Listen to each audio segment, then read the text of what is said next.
Dear students, in today's session, we learn the application of Biot-Savart's law. That is, to find magnetic field due to a circular coil.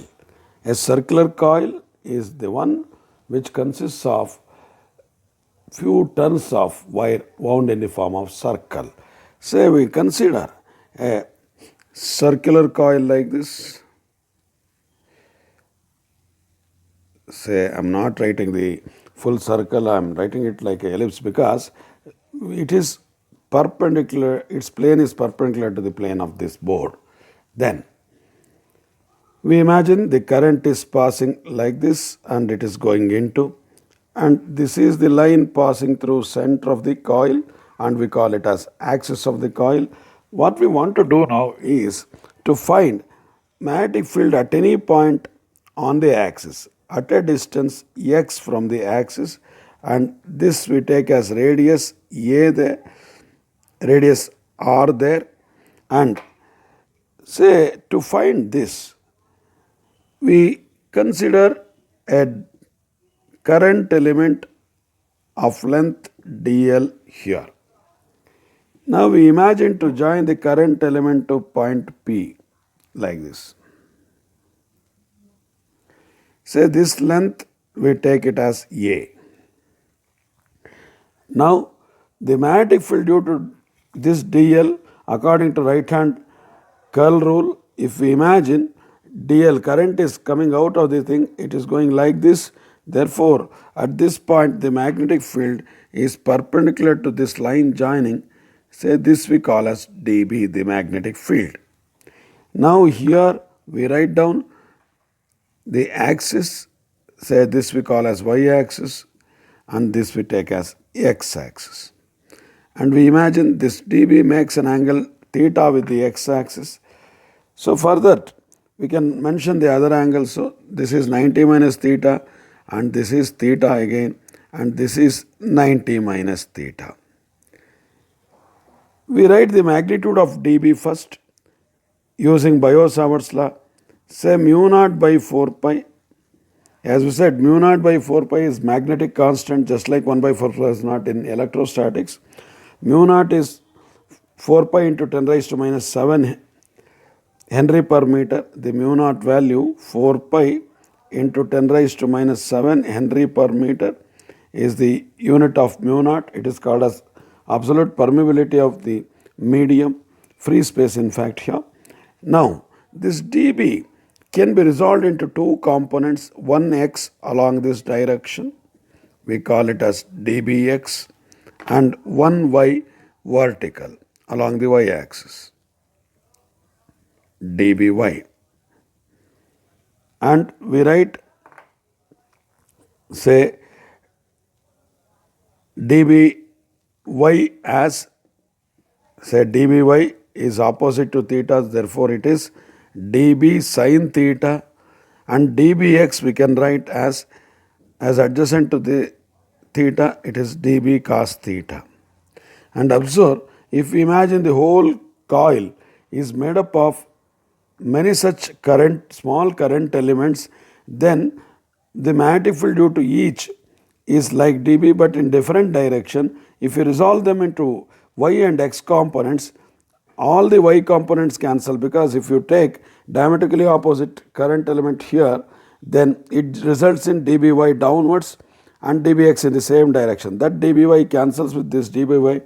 Therefore, all y components of the magnetic field due to current elements from the circular loop cancel. So only x component remains there. Therefore, net magnetic field, we write net magnetic field at P is equal to B equals sigma dBx. Sigma dBx, we substitute everything there. B equals sigma dBx. dBx is, we write down first dB mu naught by 4 pi I dl sin alpha we call by r square, in this case a square, the distance between current element and the point. Alpha is the angle between current direction here and this line. It is always 90 degree. Therefore, alpha is 90. Therefore, dB can be written as mu naught I dl by 4 pi a square. Sin alpha is 1. So, we substitute for dBx now. dBx is dB cos alpha, cos theta. So, mu naught I dl by 4 pi a square into cos theta. For dB I substituted and into cos theta there. Say once we know this B value, take out all the constants of this. B equals mu naught by 4 pi is a constant. I for the given coil is a constant. A square is constant. Cos theta is also constant. Sigma dl only remains inside. And sigma dl means sum of length of all current elements in the circular loop, but it forms a circular loop complete. Therefore, sigma dl is nothing but circumference of the circular loop, circumference, which we can write it as 2 pi r, the radius of the coil. And from figure, cos theta equals adjacent is r, hypotenuse is a, r by a, r from that a we can say r by a. Now we write down all substitutions into this equation. We'll get the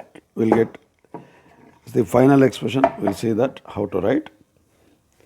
Say B equals mu naught by 4 pi I 2 pi r by a square into cos theta r by a.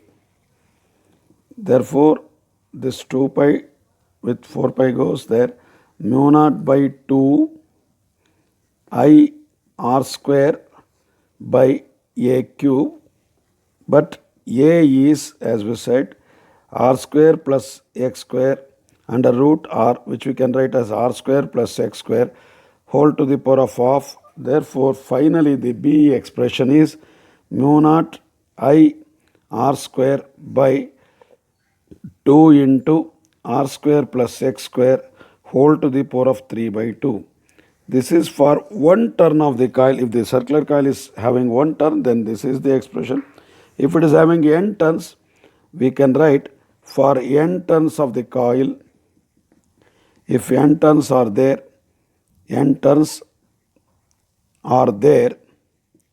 then B equals mu naught Ni r square by 2 into r square plus, we write capital R here also capital R square plus x square whole to the power of 3 by 2. This is the formula for magnetic field at any point on the axis of a circular coil with n turns and carrying current I. With this, we just go through the derivation once again completely. Just observe what all we did here in this derivation. Say we have considered a circular coil placed perpendicular to plane, and we considered a small current element there, dl, as shown here, and due to current in the coil, in current element, a magnetic field dB is created at point P at a distance x from the center. Then that dB makes an angle theta. Then because of this theta, this r, the radius vector from dB to center, makes an angle theta with the line joining current element to the point P, as we have shown there. Now we want to calculate magnetic field at P. For that we resolve dB into two components, dBx, dBy. dBx is dB cos theta, dBy, as it is opposite to theta there, dB sin theta. And observe, if we imagine the whole coil is made up of many such small current elements, if we write the magnetic field due to all current elements, and all y components cancel, because for the sake of example, if you take diametrically opposite current element at this point, which generates the dBx in the same direction but dBy in the downward direction, which cancels with this dBy. That's why all y components cancel when we consider the complete coil. So only the net magnetic field is due to all x components. That's why we take the sum of x components as the net magnetic field. Before that, we write magnetic field at P due to the whole due to current element dP using Biot-Savart's law, mu naught by 4 pi ideal sin alpha by a square, where alpha is angle between current element, that is current direction in the current element, and line joining the current element to this A, that is 90 degree. Therefore, sin alpha is 90 and mu naught is 4 pi 10 raised to minus 7 Henry per meter. We straight away substitute, say mu naught by 4 pi we retain as it is, I dl by a square, leaving sin alpha is 1. But net magnetic field at P is sum of all the dBx, therefore sigma dBx we write mu naught ideal by 4 pi a square into cos theta, then mu naught by 4 pi I by a square into cos theta. Sigma dl is only variable, but if you imagine as say whole coil is made up of small current elements, sigma dl is circumference of the coil, so 2 pi r, cos theta is r by a.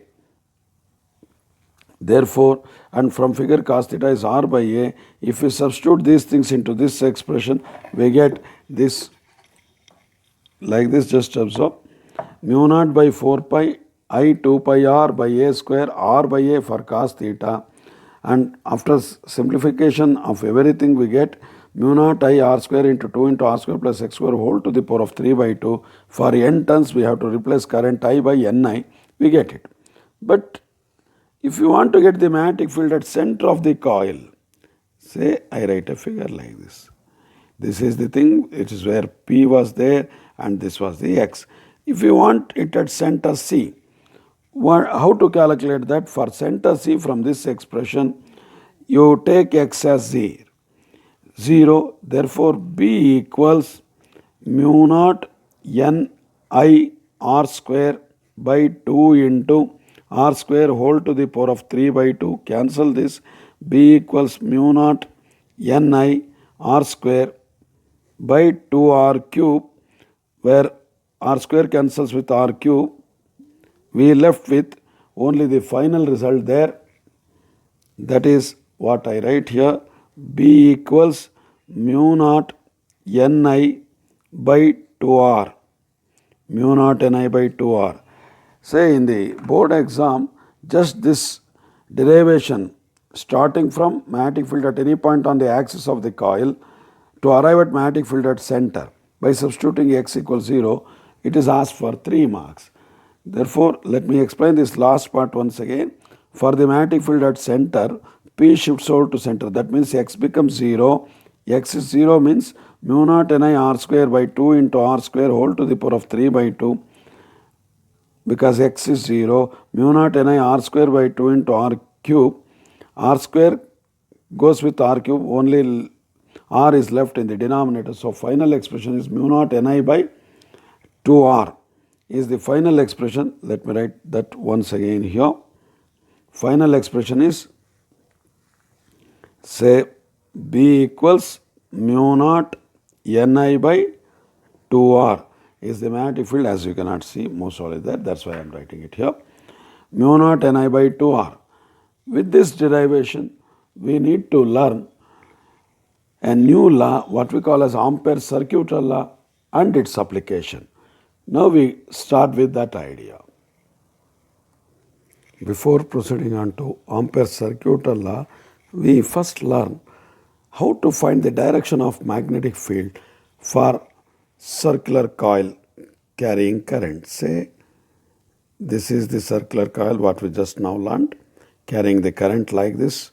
Then how to find the magnetic field direction for this. Say this is the axis. For this we make use of what we call as right hand curl rule or right hand rule. Say we have to imagine to hold our right hand so that the curling fingers point in the direction of current. Say observe, current is coming like this, I am holding my fingers like this. Then thumb direction gives the direction of magnetic field. Say it is coming, current is coming like this, thumb is pointing right. Therefore, the direction of magnetic field in this is this way. This is the direction of magnetic field. From this, if we write, it goes like this.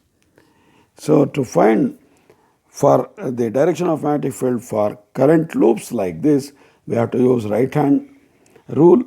So the right hand rule means here it's not the right hand rule for cross product, it is the not right hand clasp rule, it is right hand curl rule we call. If we imagine to hold our right hand so that the curling fingers bend in the direction of current like this, then the thumb gives the direction of magnetic field like in this case. In fact, if we write it properly, the magnetic field lines are not uniform, it should bend like this here. Say it goes like this. This is the idea of the magnetic field structure for circular current loop. Now with this idea, we proceed on to the Ampere's circuital law and we learn. Say Ampere's circuital law. What does it state? We learn.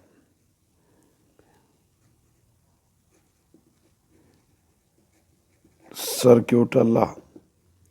Say it's basically applicable for rim of the open surfaces, that is closed rim of the open surfaces.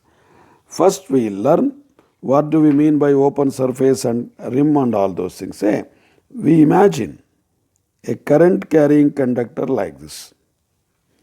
If we imagine a circular Tiffin box with lid open, say I write, this is the lid of the Tiffin box and this is the part of the Tiffin box like this. This is the lid, rim what we call open surface. This is the box surface. Say for this rim we can apply the Ampere's circuital law. What does that say?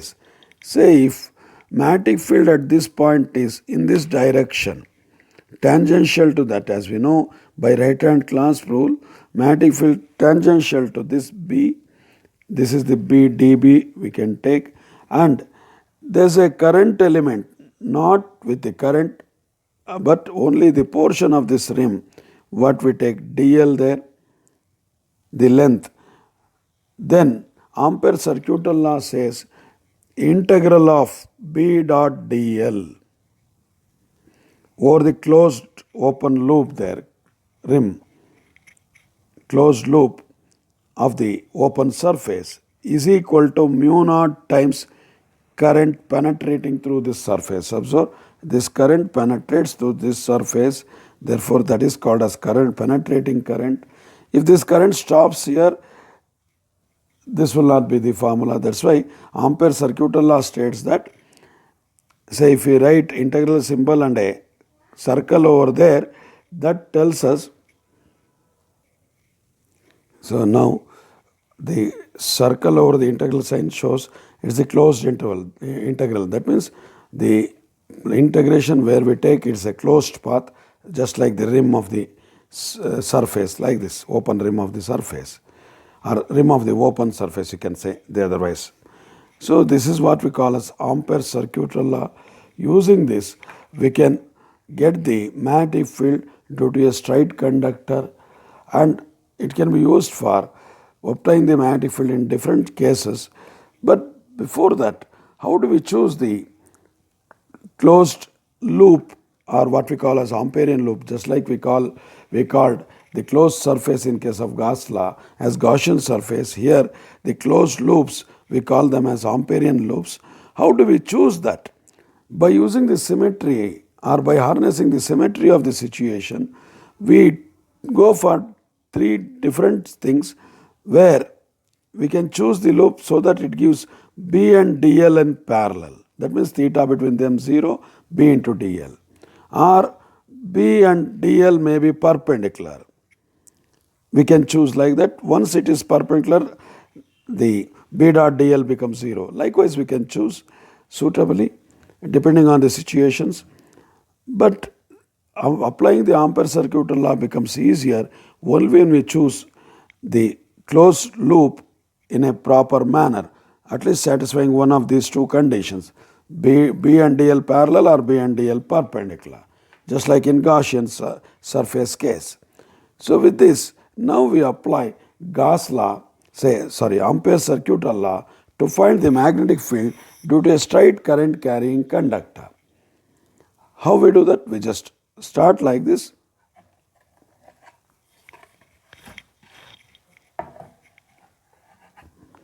Say we consider, there are two cases. First we consider a straight current carrying conductor carrying current I.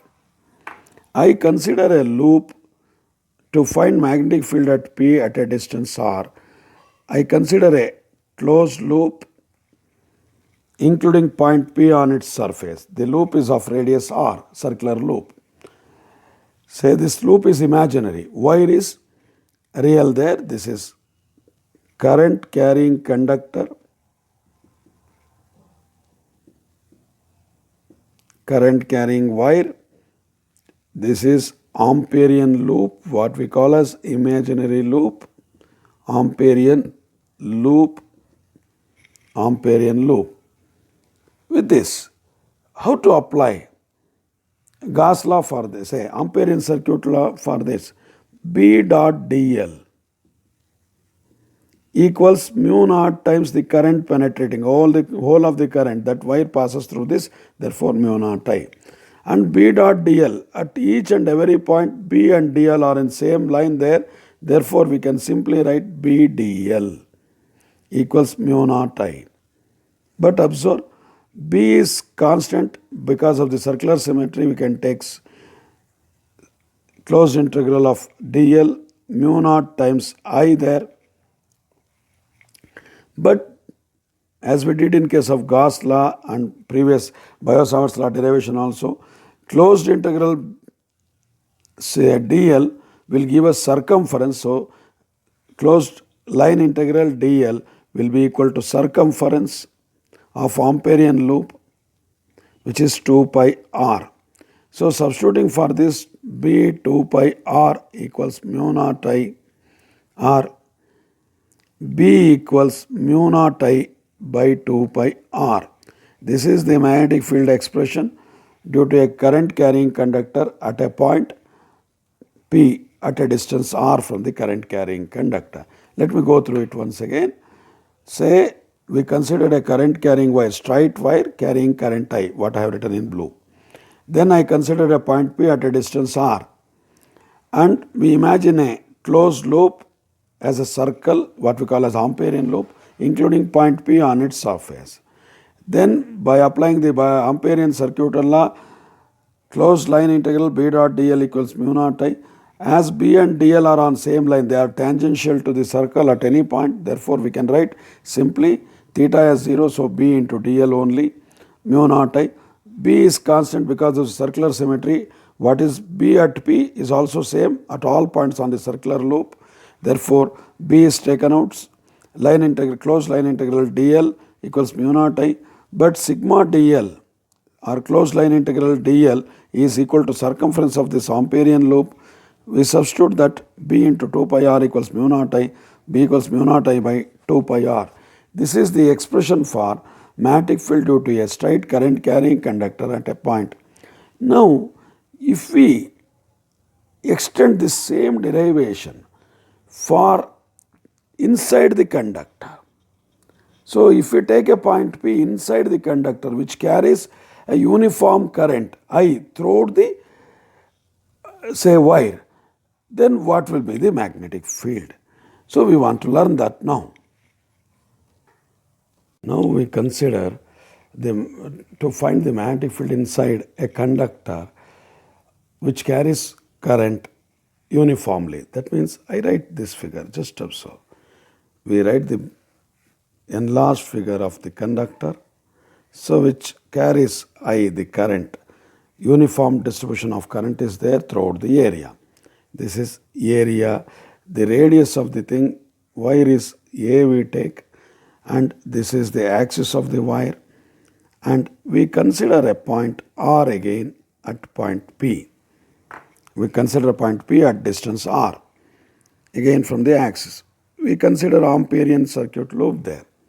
Again at this point magnetic field can be written as BdL summation or integration we write. BdL integral is mu naught I dash, where I dash is the current penetrating through this area. This is I dash. Out of I, only I dash part is penetrates through this Amperian loop passing through this P. So how to find I as it is how to find I dash as it is uniform distribution for area pi a square, the current is I for throughout the wire. For area pi r square, the Amperian loop area, current is I dash. We can write it as pi a square by pi r square into I. So cancel pi there, r square I by a square. With this, we substitute everything along with sigma dl or dl as 2 pi r circumference. We substitute everything there. B 2 pi r equals mu naught r square I by a square. R square I by a square. We simplify everything here. B equals mu naught by 2 pi, 1 r cancels there, I by a square, I by a square. So mu naught I into r by 2 pi a square. That means, say, B proportional to r here. But for outside, say before proceeding further, we just go through this once again. I have considered the conductor inside which carries a current I. That means current distribution is uniform throughout the wire. And we considered a point P at a distance r from the axis inside the wire as shown here. And we imagined a Amperian loop which I have written in brown. And then the current penetrating through this Amperian loop is I dash, what we have written here. Now we write Ampere circuit law, closed line integral B dl equals mu naught I dash. I have written B dl only, not B dot dl, because again the theta between B and dl is 0. Therefore, now what is I dash? I dash is current penetrating through this Amperian loop. So we write to find I dash, for pi a square area current is I, for pi r square current is I dash. Therefore we can write I dash as pi a square pi r square into I. What we can write as cancelling pi r square I by a square, and also sigma dl, or else the closed line integral dl is 2 pi r circumference of the Amperian loop. Substituting everything here, b into 2 pi r equals mu naught r square I by pi a square. Cancelling all those things, we get b equals mu naught I 2 pi I r by a square. So b is proportional to r. Observe, we write both the expression for inside and outside, and we get a beautiful clarity regarding the variation of b due to a straight conducting wire. Let me write that here. Just observe carefully. For outside wire, outside the wire, outside the wire, B, O I call, mu naught I by 2 pi r. For inside, just now we have written B in, mu naught by 2 pi, we write that, mu naught by 2 pi I r by a square. Say we write I r by a square. And observe, for this B proportional to 1 by r, B not proportional to 1 by r, for B in is directly proportional to r. Therefore, inside the wire, magnetic field at any point is proportional to the radius or the distance of that point from the axis. But outside the wire, magnetic field at any point is inversely proportional to distance of that point from the axis of the wire R. Therefore, if we write a graph there for B versus distance R, we can write like this, say for inside R, this is inside, this is outside, up to inside, say up to the surface B is proportional to R, therefore we write a straight line there up to this, and after that B is inversely proportional to R, so say this rectangular hyperbola is created. This is the graph of B versus R for a current carrying conductor for the regions both inside and outside the wire or conductor. Inside it is directly proportional, therefore there is a straight line. Outside it is inversely proportional to R, therefore there is a rectangular hyperbola. And at this point, this is R equals radius of the wire A. Here R less than A, here R greater than A. So this is the graph. This graph may be asked in MCQs also. There I conclude this session. We continue with the other things in the next session, some numericals also.